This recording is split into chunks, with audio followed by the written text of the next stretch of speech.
Gwalior high court की ग्वालियर खंडपीठ ने विभाजन के दौरान पाकिस्तान गए लोगों की जमीन पर कई दशकों से काबिज लोगों को ही जमीन का असली हकदार माना है। हाई कोर्ट ने 2009 में आवंटित सरकार के पूर्व फैसले को सही ठहराते हुए विदिशा कलेक्टर को निर्देशित किया है कि वह कई सालों से जमीन पर काबिज किसानों को जमीन का असली हकदार माने और राजस्व रिकॉर्ड में उनके नाम अंकित करे। खास बात यह है कि विदिशा जिले के गुलाबगंज तहसील के मुंडवारा में ऐसी करीब 100 एकड़ से ज्यादा जमीन है जो शत्रु भूमि मानी जाती है। हालांकि जमीन पर विभाजन के बाद स्थानीय लोगों ने कब्जा कर वहां खेती बाड़ी शुरू कर दी थी। प्रदेश सरकार ने 1990 में स्थानीय किसानों को ही जमीन का असली हकदार माना था और उनके नाम जमीन का आवंटन कर दिया था, लेकिन इसके खिलाफ सरकार के 2005 के एक आदेश का हवाला देते हुए इन आवंटनों को 2012 में रद्द कर दिया था और कहा गया था कि 2009 में जो निष्क्रांत भूमि यानी शत्रु की जमीन का आवंटन किया गया था वह कानून 2005 में केंद्र सरकार ने रद्द कर दिया था। इसलिए किसानों को जिस कानून के तहत कृषि भूमि आवंटित की गई थी उससे रद्द कर दिया गया। इसे लेकर विदिशा जिले के गुलाबगंज तहसील के मुंडवारा गांव के करीब 1 दर्जन किसानों ने हाई कोर्ट में याचिका दायर की थी। किसानों के अधिवक्ता पवन रघुवंशी ने न्यायालय को बताया कि निरसन कानून 1954 इन प्रभावित किसानों पर लागू नहीं होता क्योंकि यह कार्रवाई पहले से ही प्रचलनशील थी। इसलिए 2012 का आदेश सरकार का अवैध था। हाई कोर्ट ने भी किसानों के अधिवक्ता पवन रघुवंशी की दलील को सही माना और 2012 में निरस्त आवंटन को बहाल करने के निर्देश दिए। एडवोकेट पवन रघुवंशी ने बताया कि विदिशा जिले में करीब निष्क्रांत भूमि करीब 100 एकड़ है जो लोग विभाजन के समय देश छोड़कर पाकिस्तान चले गए थे। इनमें हिंदू और मुसलमान दोनों ही बिरादरी के लोग थे। बाद में स्थानीय लोगों ने इस शत्रु भूमि पर कब्जा कर वहां खेती बाड़ी शुरू कर दी थी। उनका कहना है कि उनके लगभग 1 दर्जन याचिकाकर्ता किसानों की जमीन 8 हेक्टेयर थी, जबकि जिले में ऐसी शत्रु भूमि करीब 100 हेक्टेयर है। हाई कोर्ट के इस आदेश से अब पूर्व से काबिज किसानों को बड़ी राहत मिली है। ये मामला ये है, विदिशा जिला तहसील गुलाबगंज का मामला है। इसमें क्या हुआ था, विभाजन के वक्त जो लोग पाकिस्तान चले गए थे, ज़मीन अपनी कृषि भूमि छोड़ गए थे, तो वहाँ के जो लोकल किसान थे वो उस कब्जे पर रहे।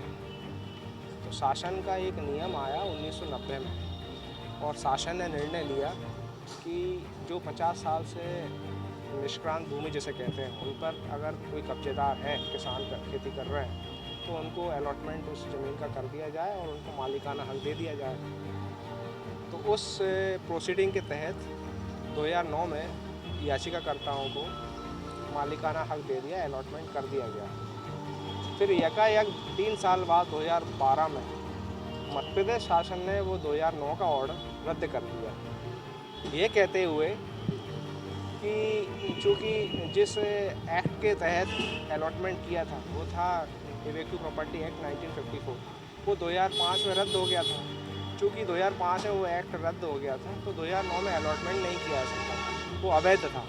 तो इसको देखते हुए और उन्होंने 2012 में ये अलॉटमेंट ऑर्डर 2009 का कैंसिल कर दिया। फिर इन याचिकाकर्ताओं ने माननीय उच्च न्यायालय में याचिका लगाई और हमारा एक ही मुख्य ग्राउंड ये था कि ये बात सही है कि 2005 में इवेक्यू प्रॉपर्टी एक्ट 1954 जिसके तहत ये अलॉटमेंट हुआ था वो रद्द हो गया था, रिपील हो गया था और अलॉटमेंट 2009 में था।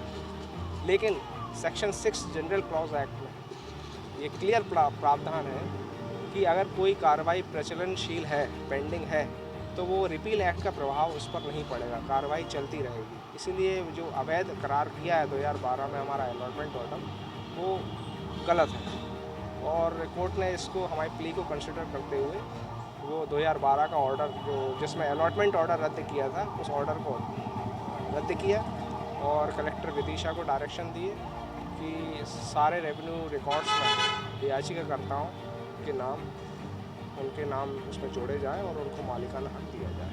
कुल कितने किसान थे, कुल कितनी भूमि थी? मेरी याचिका में 12 किसान थे और ऐसी कम से कम 7-8 याचिकाएं थी, उनमें अलग अलग नंबर्स ऑफ किसान थे उसमें।